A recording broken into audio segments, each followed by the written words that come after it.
Stickers. Hello. Maligayang Pasko sa lahat. Pwede mo bang, pwede pa naman bumati. Merry Christmas po. Oh, sige na. Merry Christmas po. Hello, Merry Christmas. Gandang hapon mga kapatid. Nandito sa kapatid. Anong pangalan mo, bro? Imal. Himal. Ano religion mo? Religion, Catholic, born again, Muslim, ganun. Wala.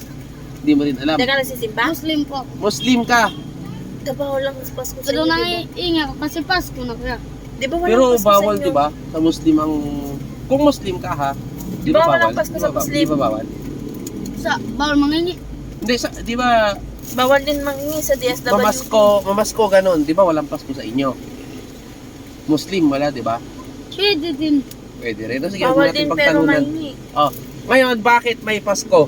Ano ba ang meron sa December 25 bukas? Ano meron? Yung alam mo lang, kapatid, anong meron sa December 25? Di ba, namamasko kayo, kagaya niyan. Tignan mo yan, no? Namamasko yan, di ba? May mga bata, nagkakaroling, na kumakanta ng ang Pasko ay sumapit, ganun. Anong meron? Anong meron? Bakit may Pasko? Bakit masaya? Bakit pwedeng manghingi? At tapos masaya ding mamigay sa bata na katulad mo? Bakit kaya? Ano kayang meron? Kasi Pasko na kaya. Ano nga? Ano ang meron sa Pasko? Anong meron sa Pasko? Bakit kailangan humingi pag Pasko? Bakit kailangan humingi pag Pasko? Wala. Naku, di mo alam. Gusto mong malaman? Gusto mong malaman? Muslim ka kasi dinirespeto naman namin yung mga kapatid na Muslim, Muslim ka. Sa amin kasing mga Kristiyano, ang December 25 ay kapanganakan ni Jesucristo. Ni Jesus Christ. Kung alam mo, no, pag di mo alam, sabihin ko na.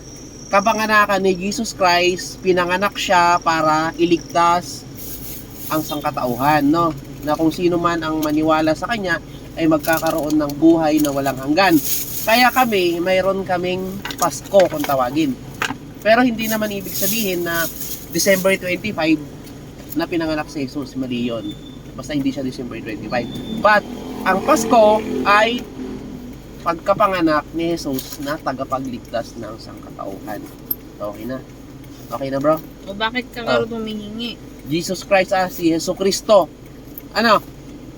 So, para itanong ka sa susunod, pag tinanong ka, kung ano yung Pasko, alam mo na, pinanganak si Jesus, although Muslim ka, no? Pinanganak si Jesus para iligtas yung buhay ng sangkatauhan at sa kasalanan. O, asan na, lab? Yung chocolate, bigyan natin si kapatid. O. Ano, bro? So ngayon, ang mga Kristiyano dapat, ang lahat ng tao dapat mapagbigay at nagbibigay. Oh, ito yung kapatid, sneakers to, ha, sneakers. Hello. Maligayang Pasko sa lahat. Pwede mo bang, pwede pa naman bumati. Merry Christmas po. Oh, sige na. Merry Christmas po. Hello, Merry Christmas. So ito yung sneakers, ha. So, Salamat po. tapos may 20 rito, ha. Salamat Ingat ka, po. ha. Merry Salamat. Christmas, pare. Ha? Salamat Thank you.